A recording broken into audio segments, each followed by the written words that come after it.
Good afternoon मेरे प्यारे बच्चों, नमस्कार। आप सबका सरकारी परीक्षा पे स्वागत है।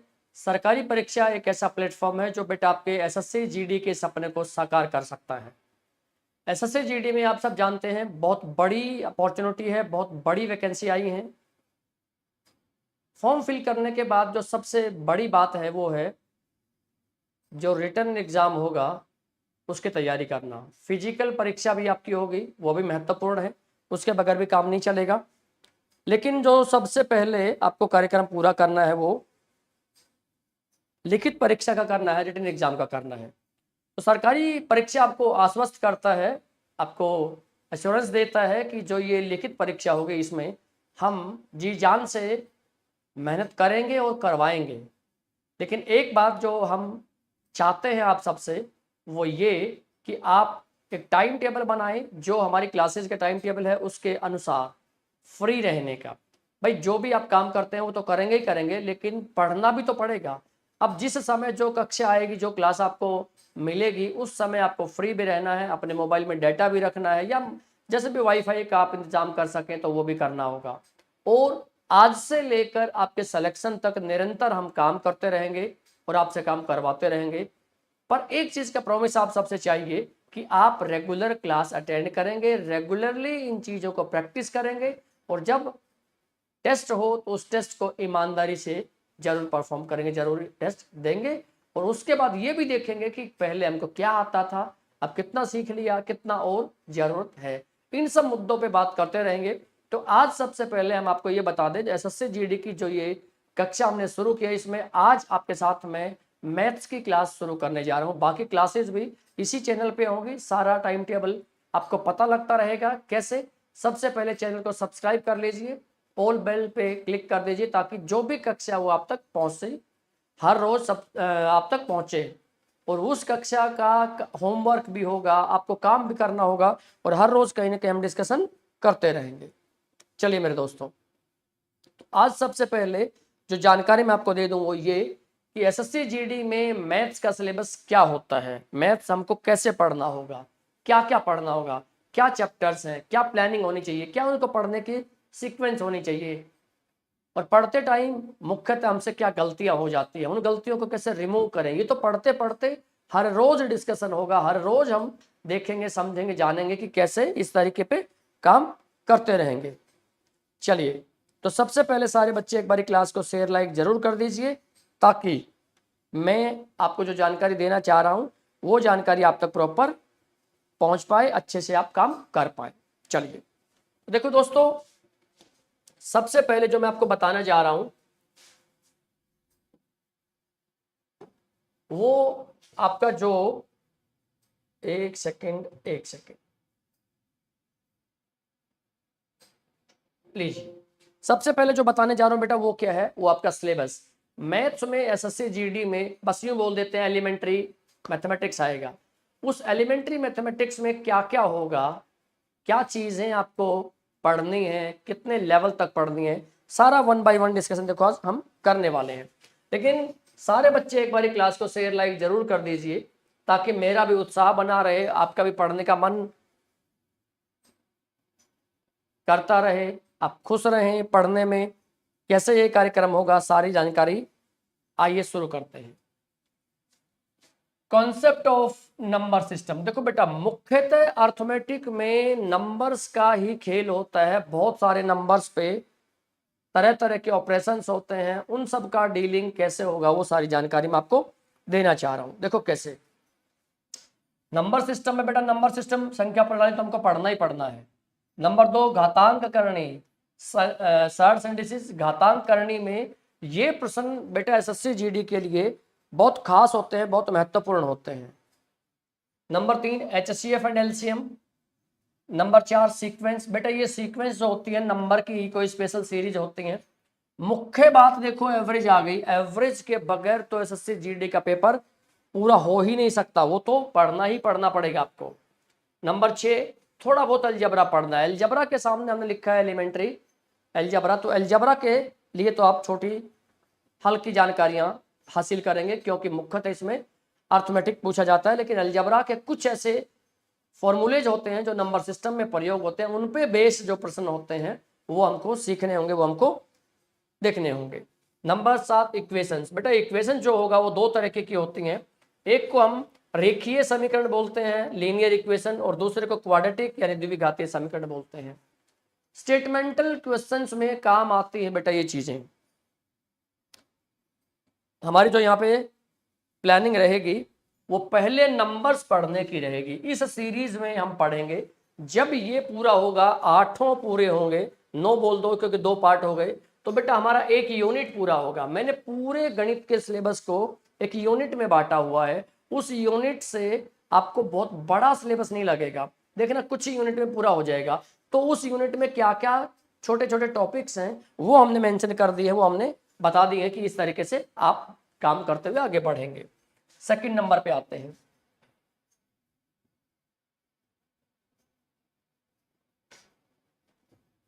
लीजिए concept of percentage. Unit number 2 है हमारी, वो है कॉन्सेप्ट ऑफ परसेंटेज। अब देखिए परसेंटेज में बेटा हम सिर्फ परसेंटेज नहीं पढ़ेंगे, परसेंटेज तो प्रतिशत तो पढ़ना ही पढ़ना है। अब यही परसेंटेज का सिंबल देखो, ये सिंबल होता है परसेंटेज का, तो ये सिंबल परसेंटेज का कहाँ कहाँ कितना कितना मार करेगा वो हम आपको बता ही दे रहे हैं। प्रॉफिट और लॉस, लाभ और हानि। नंबर 3 होगा हमारा डिस्काउंट बट्टा। नंबर 4 हमारा होगा सिंपल इंटरेस्ट और कंपाउंड इंटरेस्ट। ये सारा का सारा खेल इस सिंबल पे निर्भर करता है, और इस सिंबल का नाम है परसेंटेज। इसलिए हमने इस यूनिट का नाम भी क्या दिया है, इस यूनिट का नाम हमने दिया है कॉन्सेप्ट ऑफ परसेंटेज। तो देखो जैसे ये पूरा होगा, यानी आपको इस सिंबल से जितने भी प्रश्न मिलने वाले हैं और मिलते हैं, है ना। अब देखो यही आपको बता दे रहा हूं, नंबर सिस्टम यानी पहली यूनिट और जो दूसरी यूनिट है, ये दोनों यूनिट अगर आपने सॉलिड कर ली, दोनों यूनिट आपने बहुत पक्की कर ली, तो इससे क्या होगा, इससे आपका अर्थमेटिक का बेस तैयार होगा। कहते हैं ये दोनों यूनिट अर्थमेटिक की रीढ़ की हड्डी है। अगर ये हमने अच्छे से सीख लिया ना, तो पूरा गणित आपके उंगलियों पे नाचेगा, ये समझ लो। तो पूरा गणित आपकी उंगलियों पे नाचेगा। तो जो जो विद्यार्थी क्लास में प्रेजेंट हो गए बेटा, एक बार सारे कमेंट करके मुझे बताओ कि क्या आप प्रेजेंट हैं। आप प्रेजेंट है तो प्रेजेंट होना चाहिए ना, मतलब साइलेंट मत बैठो, कम्युनिकेशन करो। आपकी कुछ क्वेरी हो, आपकी कुछ दुविधाएं हो, इस परीक्षा को लेकर कोई सवाल हो, तो वो भी आप पूछ सकते हैं। लीजिए नंबर 3 जो कॉन्सेप्ट ऑफ रेशो। रेशो बेटा ये सिंबल होता है, अनुपात का ये सिंबल होता है, और इस अनुपात के सिंबल से देखो क्या क्या आपको पढ़ना होगा, क्या क्या जानकारी आपको हासिल करनी होगी। नंबर 1 रेशो एंड प्रोपोर्शन, अनुपात और समानुपात। नंबर 2 एलिगेशन एंड मिक्सर, मिश्रण के जो प्रश्न होते हैं बेटा वो भी रेशो में ही शामिल किए जाते हैं। और नंबर 3 प्रॉब्लम ऑन एजेस, आयु संबंधी प्रश्न। और नंबर 4 इसी में लास्ट में हमारा बेटा पार्टनरशिप और साझेदारी होता है। नेक्स्ट पॉइंट, ये बड़ा बड़ा इंपॉर्टेंट बनने वाला है, कॉन्सेप्ट ऑफ टाइम। समय से संबंधित जितने भी छोटे छोटे टॉपिक्स है या सॉरी या चैप्टर्स कह रहे हो, वो दिखने में इतने सारे दिख रहे हैं, लेकिन सबका ना कॉमन कनेक्शन है। इन सबका आपस में कॉमन कनेक्शन होगा। Number 1 time and work, number 2 work and wages, number 3 pipe and system, समय, कार्य, काम और मजदूरी। काम करने के बाद पैसा भी तो चाहोगे ना, तो काम और मजदूरी। पाइप और होज, टंकी भरने वाले सवाल होंगे, नल बनेंगे, नल होंगे और टंकी भरेंगे। टाइम एंड डिस्टेंस, समय और दूरी। क्वेश्चंस ऑन ट्रेन, ट्रेन पर आधारित सवाल। बोट एंड स्ट्रीम, नाव व धारा। इन सब में समय अनुसार हमको कभी काम करना होगा, कभी डिस्टेंस ट्रेवल करना होगा, यानी कि सेंटर पॉइंट क्या होगा, टाइम। टाइम के अनुसार ही काम होगा, टाइम के अनुसार ही डिस्टेंस ट्रेवल होगा, और इन्हीं के आधार पर कुछ प्रश्न हमसे पूछे जाएंगे। ठीक है। Next number mensuration. बेटा मेंसुरेशन बहुत ज्यादा डीप में नहीं आएगा, बट हल्के फुल्के प्रश्न आते हैं इसके, और 2 पार्ट में पढ़ेंगे इसको हम। एरिया जिसको हम 2 डायमेंशन बोलते हैं, वॉल्यूम जिसको हम 3 डायमेंशन बोलते हैं। पढ़ेंगे तो हम 2 डायमेंशन और 3 डायमेंशन में क्या डिफरेंस है उन सब पे बात करेंगे, और इस तरीके से काम करते हुए आगे बढ़ेंगे। लीजिए अब बढ़ते हैं नेक्स्ट नंबर में। अगला पॉइंट ये बेटा ये चैप्टर होता ही नहीं, मैं आपको बता रहा हूं, ये चैप्टर होता ही नहीं।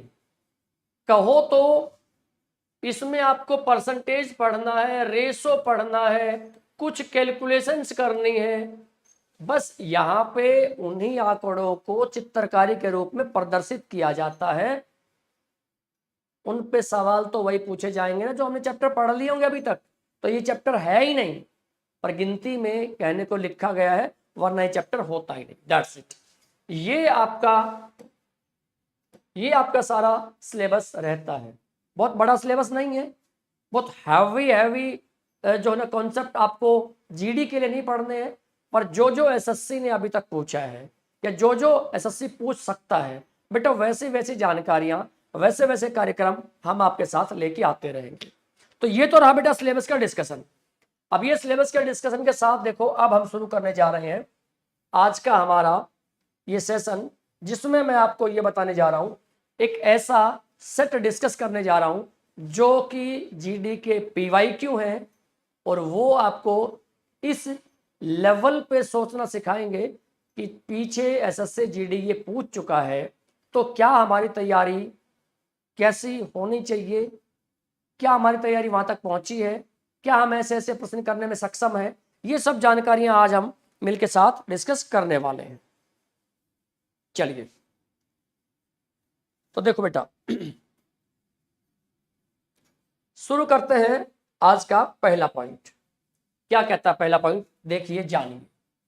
प्रश्न नंबर 1 जो आपके लिए रख दिया, कहते हैं फाइंड ओड आउट, इसमें से विषम कौन है ये ज्ञात कीजिए।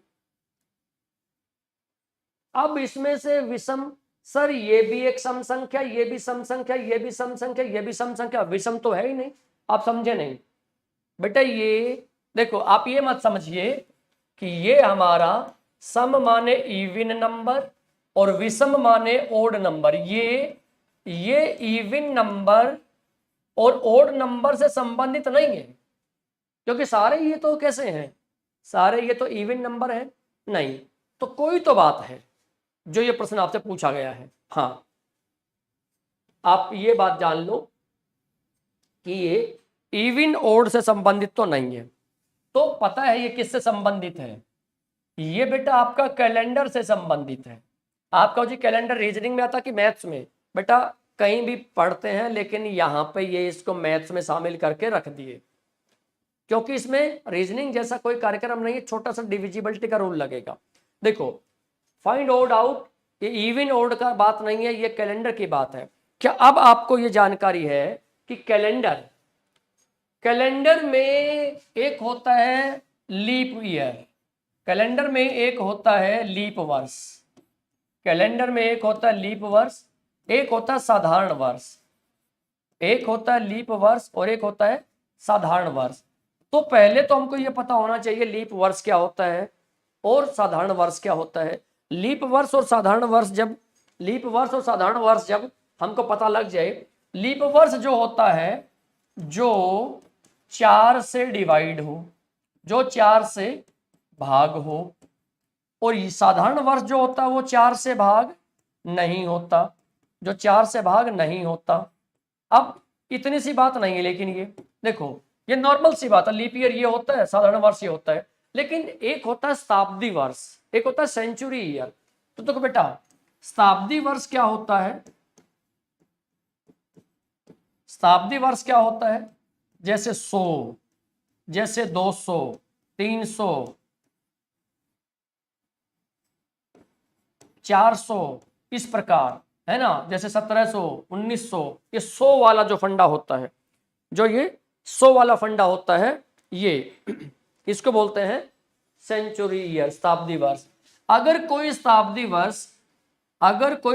वर्ष को लीप वर्ष बनना है ना, शताब्दी वर्ष को लीप वर्ष बनना है, तो लीप वर्ष बनना है तो इसे 400 से भाग होना पड़ेगा, तो इसे 400 से भाग होना पड़ेगा, भाग होना चाहिए। बेटा ये 2-3 चीजें अगर आपने नोट कर ली तो अब ये प्रश्न आपकी मुट्ठी में।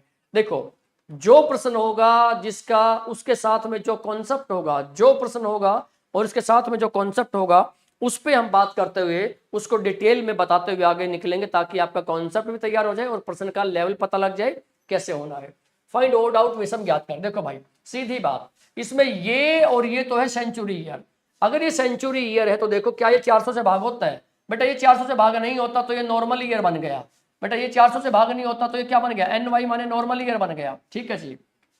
अब ये दोनों शताब्दी वर्ष नहीं है, ये 4 से भाग होता है।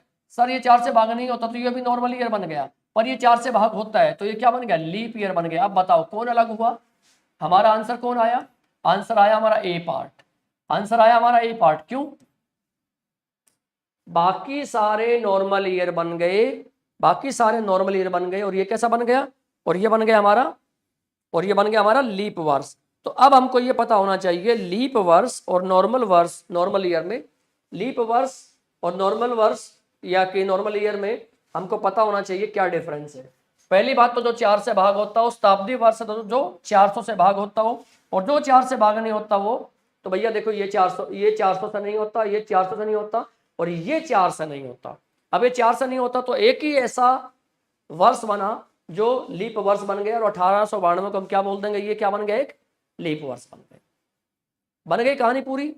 चलिए बेटा नेक्स्ट नंबर, अगला प्रश्न देखो क्या कहता है। आओ, साधारण ब्याज की किस वार्षिक दर से कोई राशि 30 वर्षों में स्वयं की तिगुनी हो जाएगी? अपना उत्तर 2 दशमलव तक बताइए। भाई हमको जो चेक करना है यहाँ पे, हमको जो देखना है वो देखिए वो ये चेक करना है, ये देखना है। हम सबसे पहले आपको बता दें साधारण ब्याज निकलता कैसे है। भाई साधारण ब्याज निकलता है PRT डिवाइडेड बाई 100 से। साधारण ब्याज जो निकलता है, साधारण ब्याज वो निकलता है PRT डिवाइडेड बाई 100 से। ठीक है।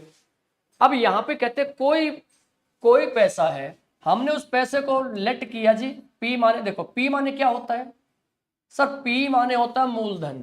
मैं लिख देता हूँ यहाँ पे, P माने होता है मूलधन, R माने रेट होता है दर, T माने होता है टाइम, जो वर्ष या महीने या जो भी दिए होते हैं उसको अकॉर्डिंगली हम चेंज कर लेते हैं। ठीक है, हाँ जी। तो किस साधारण ब्याज की किस दर से कोई राशि 3 वर्षों में स्वयं की 3 गुनी हो जाएगी, ये हमको बताना है। तो हम मूलधन मान लेते हैं, माना मूलधन। अगर हम यहाँ पे ये कहें माना मूलधन X रुपए है, रेट कितनी है सर? निकालनी है। टाइम कितना है? टाइम दे रखा है सर जी 30 वर्ष, टाइम दे रखा है 30 वर्ष। एक और भी चीज होती है बेटा, उसको बोलते हैं अमाउंट। अमाउंट को हिंदी में क्या कहा जाता है? अमाउंट को हिंदी में कहते हैं मिश्र धन। अमाउंट को हिंदी में क्या कहते हैं? मिश्र धन कहते हैं। तो अब ये जो कहते हैं ना, ये स्वयं के 3 गुना हो गई, तो बेटा ये मिश्र धन अमाउंट दे रखा है कितना? 3x दे रखा है। तो अब अगर हमको साधारण ब्याज निकालना है, और अमाउंट निकलता कैसे है? अमाउंट निकलता है मूलधन में ब्याज जोड़ देना। जो मूलधन, जो प्रिंसिपल हमने लगाया है उसमें हम क्या प्लस कर दें? सिंपल इंटरेस्ट प्लस कर दें। तो सिंपल इंटरेस्ट प्लस कर देंगे तो क्या बन जाएगा? वो बन जाएगा हमारा मिश्र धन बन जाएगा। चलिए, तो यहां से अगर ब्याज निकालें तो भैया 3x में से x जाएगा तो कितना बनेगा? ये 2x बनेगा। 3x में से x जाएगा तो क्या बनेगा? 2x। ये तो ब्याज बन गया। अब हमको ब्याज मालूम, साधारण ब्याज मालूम, हमको मूलधन मालूम, हमको टाइम मालूम 30 वर्ष है, रेट किसी तरीके से निकालनी है। तो अब लगाओ फॉर्मूला। अब बेशक से ये फॉर्मूला लगा दो। कौन सा फॉर्मूला सर? ये वाला, सिंपल इंटरेस्ट साधारण ब्याज बराबर PRT डिवाइडेड बाई 100। तो ये बन गया हमारा 2x की वैल्यू। कैसे? P माने x, R हमको मालूम नहीं, T हमारा 30, नीचे कितना बन गया? 100। बहुत बढ़िया। ये x से तो x कट गया, 0 से 0 कट गया, ये यहाँ गुना कर दो, ये यहाँ गुना करो, नीचे तो कुछ है ही नहीं खैर। 3R, तो बोलो 3R की वैल्यू कितनी बन गई? 3R की वैल्यू 10 गुना में 2 20। तो R की वैल्यू कितनी बन गई? 20 के नीचे 3। बेटा भाग करके देखो आगे 6.7 आएगा। इन्होंने यही कह रखा है। हालांकि 6.666 इनफाइनाइट तक जाएगा, हालांकि इनफाइनाइट तक जाएगा, और ये बन गया हमारा 3.67 हमारा आंसर बन जाएगा। तो ए पार्ट आंसर होगा। ये देखो बेसिक के साथ अब आपको बताऊंगा मैं ट्रिक। बेसिक के साथ अब आपको बताऊंगा मैं ट्रिक। देखो बेटा, बेसिक सीखने के बाद हमको ट्रिक जरूर सीखनी चाहिए, क्योंकि ट्रिक से ही हमको क्या आइडिया मिलेगा कि टाइम कैसे बचेगा, इतनी सारी मुसीबतें क्यों ली जाए। देखो क्या होता है, जो रेट निकालना है ना वो निकलेगा n-1 divided by T into में 100, इससे निकलेगा।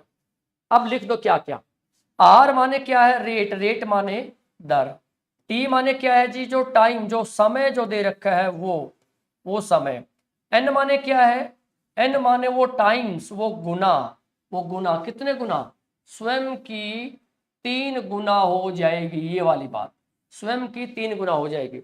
जैसे ये लगा दोगे ना इसमें बेटा, कुछ ही सेकंड में हमारा आंसर आ जाएगा।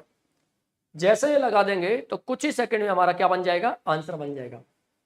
बताओ सर आर की वैल्यू कैसे निकालेंगे, 3 गुना, ये बनेगा 3 माइनस 1, ये बनेगा 3 माइनस 1 डिवाइडेड बाई कितना 30, और गुना में क्या कर देंगे सर जी 100 कर देंगे।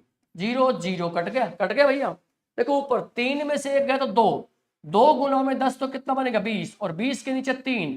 तो बेटा जैसे इसको सोल्व कर दोगे तो तुरंत अपने आंसर पे आ जाओगे। भाग करके दिखाओ मैं कहते हो तो, भाई 20 को 3 से भाग करना आता है कि नहीं आता, ये बताओ। 20 को 3 से भाग करना आता है कि नहीं आता, हमको ये बता दो।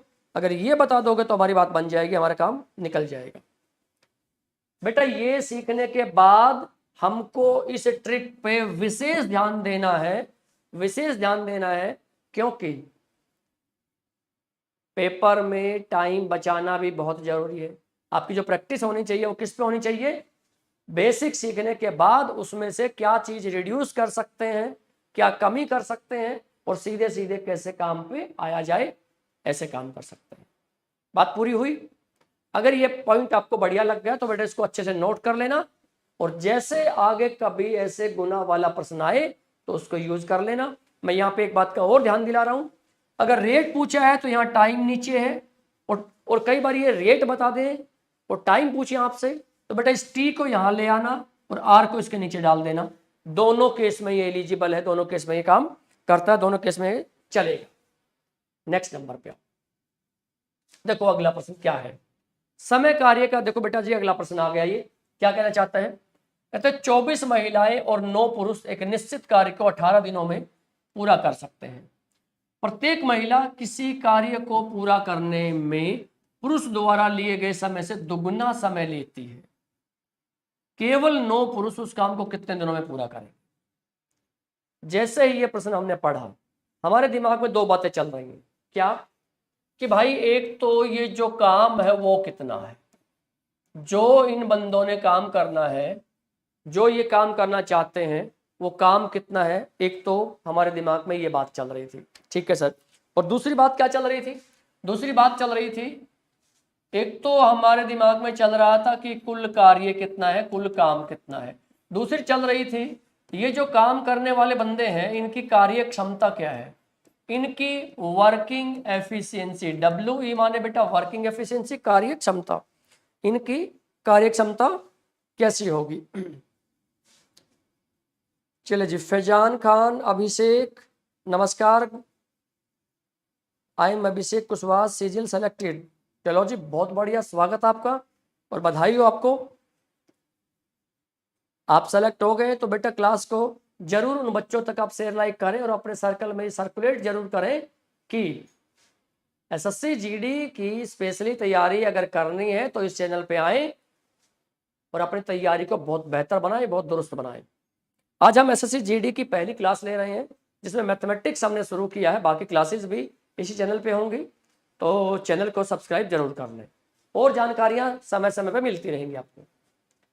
इसकी बात करते हैं, कुल काम कितना है ये पता करना पड़ेगा, कार्य क्षमता कितनी है ये हमको पता करनी पड़ेगी।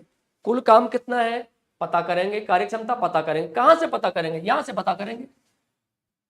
इन्होंने कहा 24 महिलाएं 9 पुरुष काम को 18 दिन में करते हैं पर पता तो कर लो पहले महिला कितना काम करती है और पुरुष कितना काम करते हैं, वो कहां से पता लगेगा।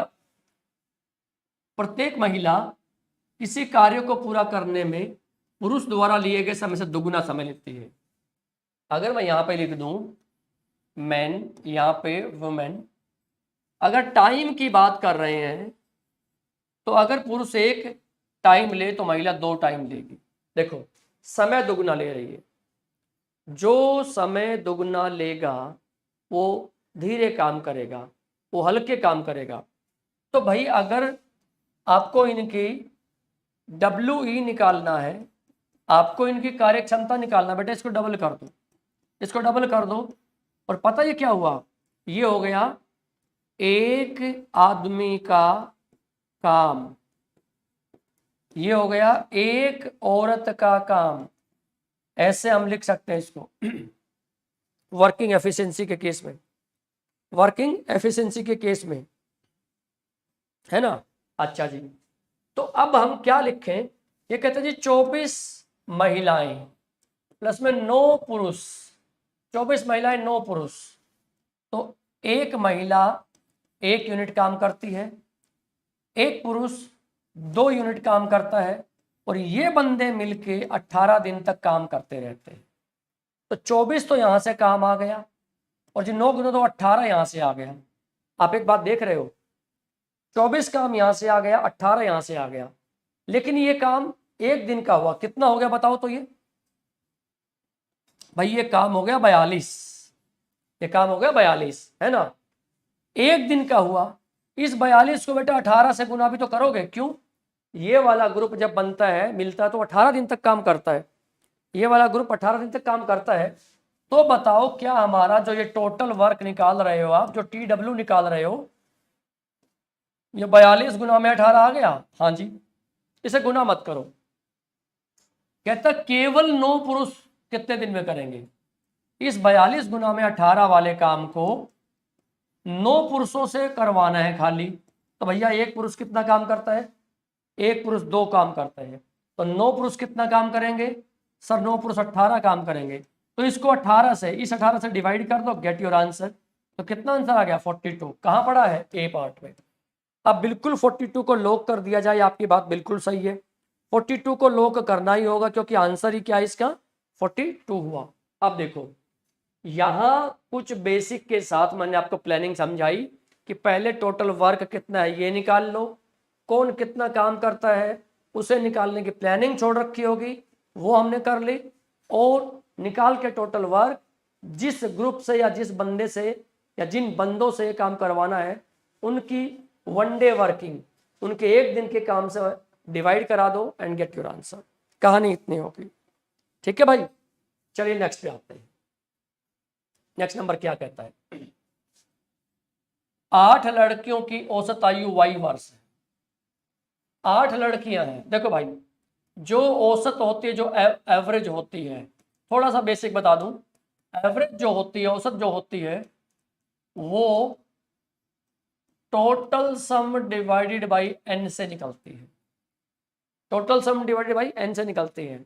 एवरेज माने औसत, औसत जो है वो कुल योग, उन सब गणनाओं का कुल योग बटा में गिनती वो कितनी है वो n से डिवाइड कर देंगे, गिनती वो कितने n से डिवाइड कर देंगे।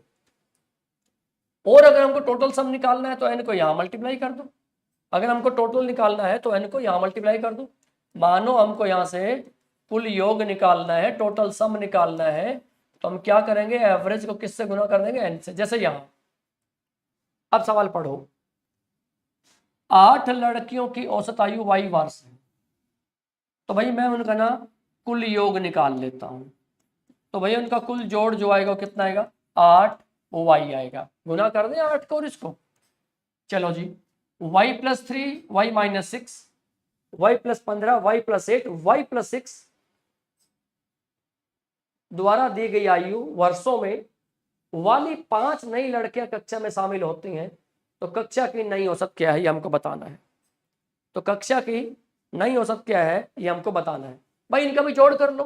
देखो भाई अभी 8 का, अभी तो ये 8 का है, ये जो नई 5 आई है कौन कौन आई है, y + 3 आई है, इसका जोड़ y - 6 में कर लिया, प्लस अगली है y + में 15, अगला है सर y + में 8, और अगला है y + में 6। जोड़ो बेटा, 1 2 3 4 5, ये क्या हुआ, y + 8 था और ये y + 6 था। अब जोड़ो, 1 2 3 4 5, ये बन गया हमारा 5y, ये बन गया हमारा 5y, ठीक है जी, आगे +3 -6 +15 +8 +6, ये +6 से +6 तो कैंसिल आउट हो गया।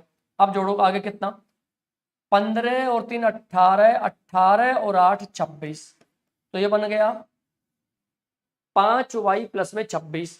तो देखो 8y यहाँ पे था, अब 8 है पहले और 5 लड़की आई बाद में, तो मैं क्या कहूँ, मैं कहूँ 13 का कुल जो योग है वो कितना आएगा 8y में, और ये और जोड़ दिया 5y प्लस में 26, 5y प्लस में 26, तो ये बन गया 8 और 5 13, तो भैया 13y प्लस में 26 बन गया।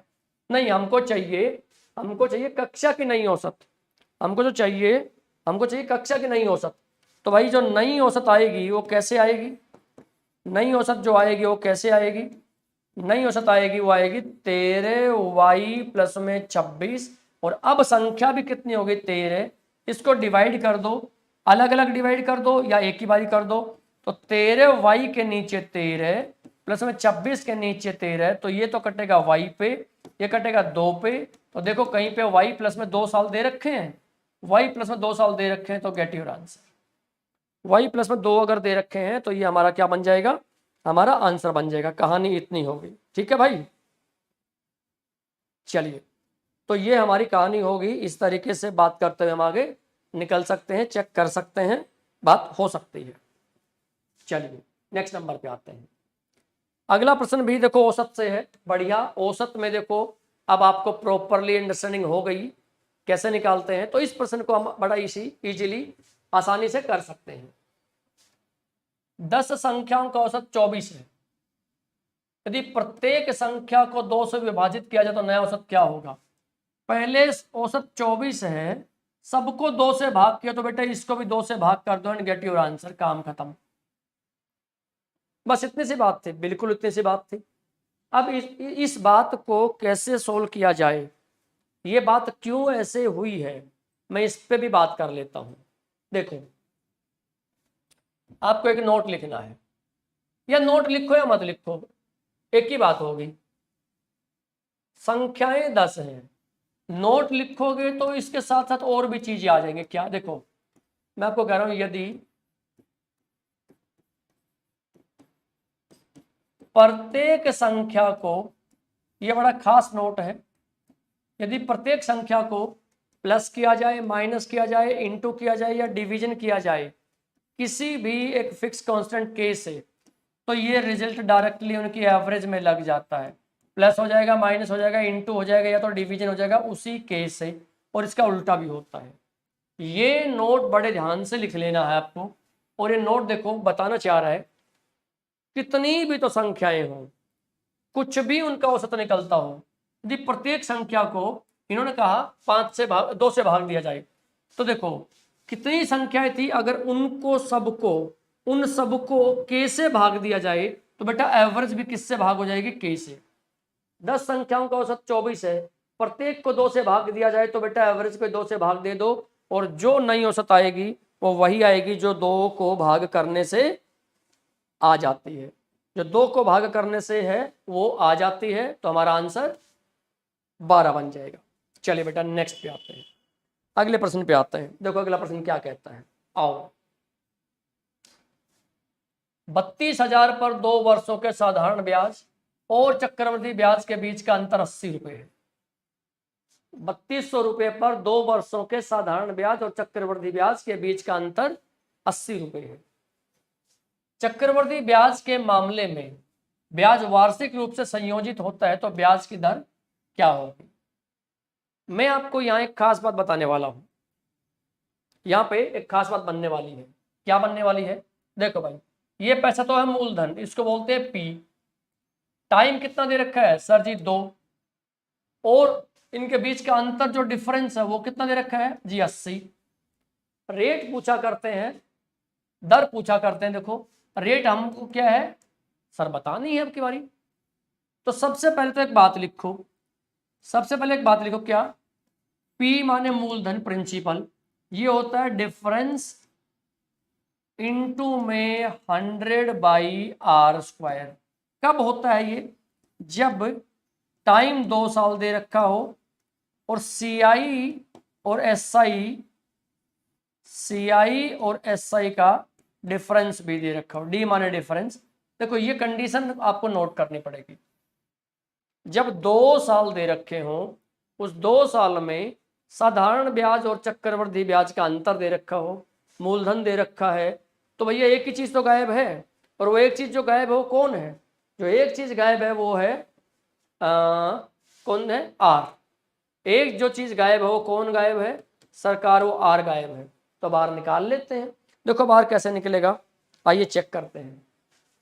भाई मूलधन कितना दे रखा है? 3200। कहाँ पुट करें सर जी? यहाँ पुट करें। मूलधन 3200 बराबर है डी डिफरेंस कितना? 80 गुना में 100/r²। आर ही तो निकालना है। आप एक काम करो, ये 0 से ये 0, 8 4 32 400। पर ध्यान से देखो, 100/r² अगर कर दें तो आएगा जी 400। मैं कहता दोनों तरफ वर्गमूल ले लो। दोनों तरफ वर्गमूल लोगे तो इस पे वर्गमूल, इस पे वर्गमूल, ये सही, ये कट गया। तो ये बन गया 100/r बराबर है, इसका अंडर रूट आएगा 20।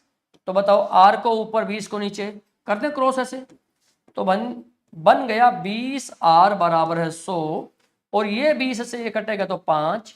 तो बोलो r की वैल्यू हमारी कितनी आ गई? 5% आ गई। कहाँ पड़ा है? सी पार्ट में पड़ा है। r की जो वैल्यू आ गई हमारी वो किस पार्ट में आ गई? वो पार्ट में आ गई है, चलिए सी पार्ट में, सी पार्ट में आ गई है।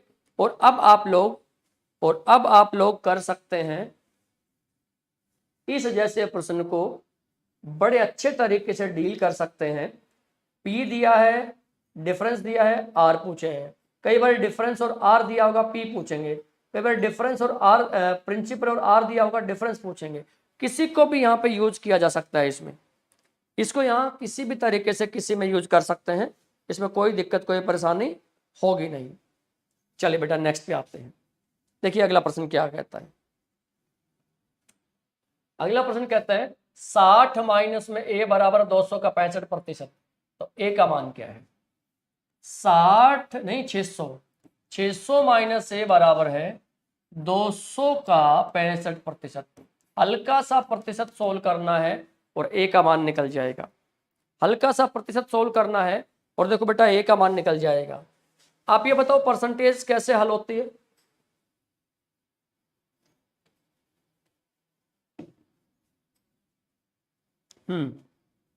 आप ये बताओ परसेंटेज हल कैसे होते हैं? बेटा साइड आओ। जब परसेंटेज लगी हो ना, उस परसेंटेज को 100 से डिवाइड कर दे तो वो हल हो जाती है। मतलब अगर 75% है ना, तो 75 के नीचे अगर मैं 100 डाल दूं तो जो भी कट पिट के ये आ जाए 3/4 ये आंसर आ जाता है हमारा। जो भी कट पिट के आंसर आ जाए आ जाता है। ये क्या बन गया? ये बन गया 600 माइनस a बराबर है 200। बेटा ऑफ हिंदी में का इंग्लिश में ऑफ गुना होता है, और 65 का हमने हटाया परसेंटेज, तो ये परसेंटेज हट गई। तो बोलो 2 0 से 2 0 उड़ गई। हाँ जी। तो क्या बना ये? 600 माइनस a बराबर बेटा इनके गुना कर दो, क्या 130 आया? बताओ। 2 गुना में 5 10 हासिल 1, 6 गुना में 2 12 और 1 13 बन जाएगा। 6 गुना में 2 12 1 13 बन जाएगा। तो ठीक है, इसको वहां भेज दो। माइनस ए बराबर है 130 माइनस में 600। तो बोलो माइनस ए की वैल्यू कितनी बनेगी? भाई घटा लो आंसर। यहां से तो जो आएगा वो नेगेटिव ही आना है। अब 600 में से 100 घटा दे तो 500, 500 में से 30 और गया तो 470। बेटा दोनों साइड नेगेटिव है तो ये कट जाएगा। दोनों साइड नेगेटिव कट जाएगा और हमारा आंसर क्या बन जाएगा? 470 बन जाएगा। और हमारा जो आंसर बनेगा वो कौन बन जाएगा? वो 470 बन जाएगा। बोलो यस और नो। बात समझ में आई? फटाफट देखो, क्या यहाँ कहानी पूरी होती है? बिल्कुल बिल्कुल बिल्कुल। चलिए नेक्स्ट पे आते हैं। अगला प्रश्न क्या कहता है? कहता है वह बड़ी से बड़ी संख्या कौन सी है जिसे 342 480 को भाग देने पर क्रमशः 6 और 4 शेष बचता हो। हम ये प्रश्न का मीनिंग समझाएं आपको। ये कहते हैं 342 को जब भाग करे कोई नंबर n से, तो उस केस में शेष बचे 6 और 480 को अगर उसी नंबर से भाग करें, 480 को अगर उसी नंबर से भाग करें तो शेष बचे 4 और ये जो n है ना, ये वो बड़ी से बड़ी संख्या भी होनी चाहिए। जो ये n है, जो n है ये वो बड़ी से बड़ी संख्या भी होनी चाहिए, तब बात बनेगी। कैसे निकालें हम? देखो शेष को खत्म कर लेते हैं, तो क्या करते हैं, 342 में से 6 घटा दो तो कितना बनेगा, 336। हाँ जी, 480 में से 4 घटा दो तो 400 कितना बनेगा, 76 बनेगा। बिल्कुल बनेगा, 480 है। हाँ जी, अब हमको ये देखना है इन दोनों को जो भाग करेगा सबसे बड़ी संख्या वो क्या होगी, वो HCF होगी, वो इनका महत्तम समापवर्त्य होगी। जो इनका महत्तम समापवर्त्य होगी वो तो इनका नहीं होगी, तो तभी तो 4 और 6 शेष बचेंगे।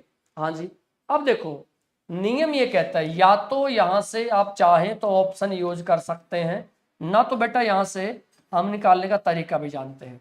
भाग विधि द्वारा HCF कैसे निकालते हैं वो मैं आपको बता रहा हूं। भाग विधि द्वारा HCF कैसे निकालते हैं वो मैं आपको बताई दे रहा हूं। 1 पे जाएगा, हाँ जी 336 पे जाएगा, तो कितना बचेगा, देखो यहाँ पे 6 में से 0 और ये 4 और ये 1। चलो जी, अब इस 336 को यहाँ पे उतार लेते हैं। अभी देखो कितने पे जाएगा भाई, 14 का ट्रिपल 42 पे जाएगा, नहीं 2 पे जाएगा, यानी ये बन जाएगा सर जी 280। ऐसे घटाओ तो ये कितना आएगा, 6 और ये कितना आएगा, 5 आएगा। अब बेटा 140 को यहाँ पे ले आओ, अब 140 को यहाँ पे ले आओ तो 56 का डबल जब करेंगे तो 112 आएगा। 112 आएगा, कितना बच गया, 28। अभी यहाँ लिख रहा है उसको 28 और इस 28 के यहाँ पे ऐसे बेटा इस 56 को उतार लो। ये 56 उतारा तो 28 गुना 56 आ गया, कट गया। जब ये कट जाता है तो बेटा वही हमारा आंसर हो जाता है। जब ये कट जाता है तो ये हमारा आंसर बन जाता है। कहानी ये है, जब ये कट जाता है तो ये हमारा आंसर बन जाता है। ये तो बिल्कुल बेसिक सा फंडा मैंने आपको बताया है। अब बेटा इसके लिए मैं एक ट्रिक बताने वाला हूं, हालांकि बेसिक आने के बाद ही ट्रिक आती है। अब मैं इसका एक ट्रिक बताने वाला हूं। क्या, जब ये 342 बन जाए और ये 480 बन जाए, सिर्फ इनका गैप लो, जो गैप 140 आएगा इसके फैक्टर कर दो 5 गुना में 28, उसके फैक्टर कर दो 5 गुना 28। बेटा 5 देखो इसको तो भाग करेगा पर इसको नहीं करेगा, 5 होगा नहीं, 28 से चेक करके देखो दोनों बराबर हो जाएंगे। इस तरीके से कर सकते हैं, इस तरीके से इस काम को पूरा किया जा सकता है। ठीक है, चलिए नेक्स्ट नंबर पे आते हैं फटाफट। कहते हैं बताइए निम्नलिखित गणितीय कथन के सत्य होने के लिए प्रश्नवाचक चिन्ह की जगह क्या होना चाहिए।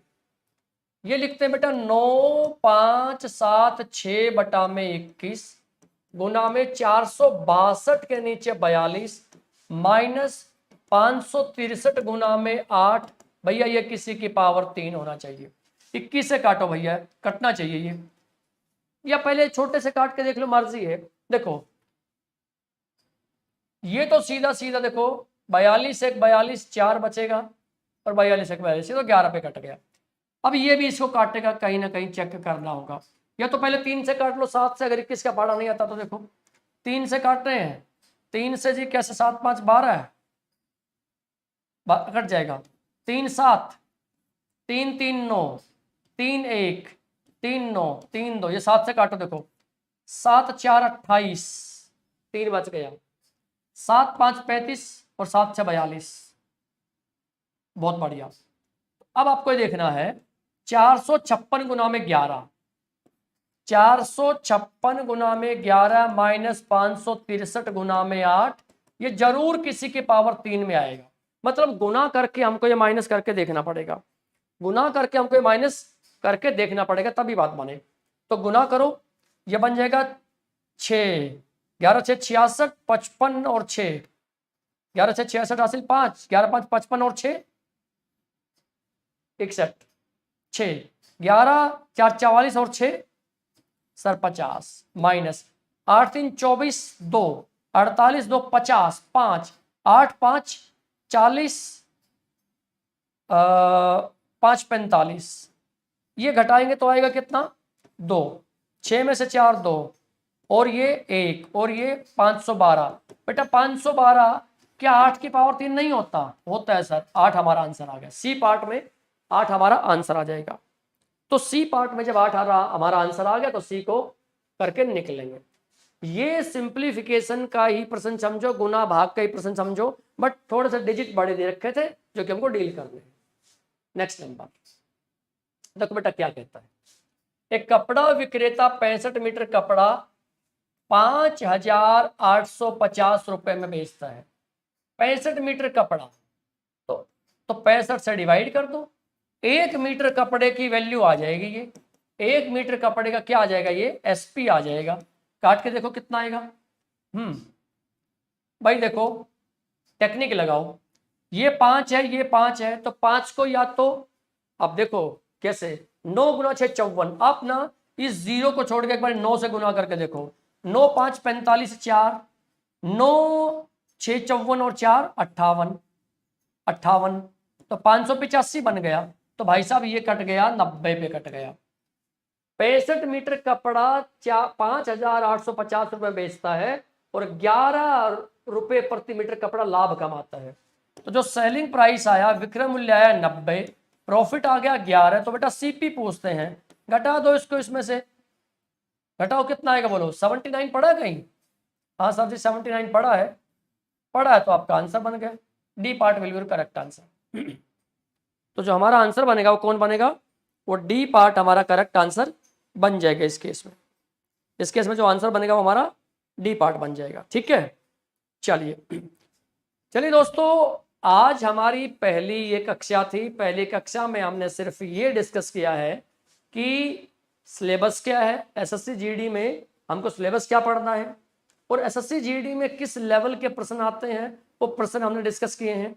तो हर रोज अब एक बात आप अपने टाइम टेबल में शामिल कर लें, हर रोज हम 3 बजे आपसे मैथ्स पे, गणित के विषय पे बात करेंगे। कैसा पेपर एसएससी आपसे करवाना चाहता है, आपको कैसे तैयारी करनी चाहिए, चैप्टर टू चैप्टर हम उसी पे बात करते रहेंगे हर रोज। तो मेरी आपको ये सलाह है कि जो काम जिस दिन हम आपको कराएं एक बारी उसका रिवीजन जरूर करें। और कल से हम प्रॉपर 3 से 4 बजे हर रोज 1 घंटा आपको मैथ्स की प्रैक्टिस कराने वाले हैं। आज के लिए क्लास इतनी ही रखेंगे। कल से कमर कस के बैठना, अपने कॉपी पेन लेके बैठ जाना, ताकि पॉइंट टू पॉइंट आप सारा का सारा नोट करते रहें, पढ़ते रहें और अपनी तैयारी को बेहतर करते रहें। तो इन्हीं शुभकामनाओं के साथ आज मैं आपसे विदा लेता हूं। कल फिर से 3 बजे मिलने के प्रॉमिस के साथ, बेहतर तैयारी के साथ फिर मिलते हैं। All the best, thank you.